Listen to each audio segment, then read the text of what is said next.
ကျွန်တော်နာစီးနေတဲ့ဒါလေးကိုအတူတူရေးကြည့်ကြရအောင်ကျွန်တော်က I နာစီးတာက runny nose I runny nose မှန်လားအဲ့လိုရေးလို့ရလားအဲ့တော့ I က subject runny က adjective nose သူက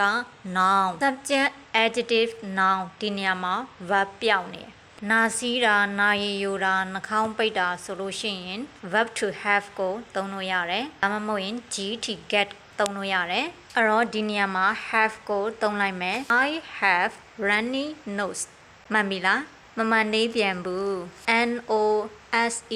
nose သူဒီ noun ဖြစ်တဲ့အတွက် runny ဆိုတဲ့ရှေ့မှာ a ဆိုတဲ့ article လေးထည့်ပေးရတယ် a မပါဘူးဆိုရင်မှားတယ်နော် I have a runny nose မဟုတ်ရင်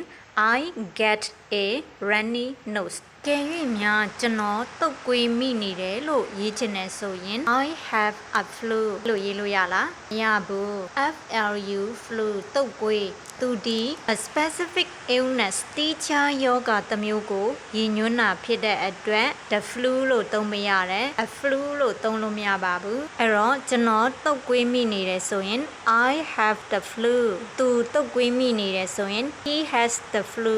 စုကတုတ်ကွေးမိနေတယ်ဆိုရင် Susu has the flu ကျွန်တော်တငယ်ချင်းတုတ်ကွေးမိနေတယ်ဆိုရင် my friend has the flu သူတုတ်ကွေးမိနေတာလားလို့ဒီခုံးဝကြပြောင်းချင်တယ်ဆိုရင် does he have the flu does she have the flu ကဲနားလည်မယ်လို့မျှော်လင့်ပါတယ်ဗီဒီယိုလေးကြည့်ပြီးလို့ရှိရဆိုရင်တစ်လို့ comment မှတ်ပေးသွားနော် thank you bye bye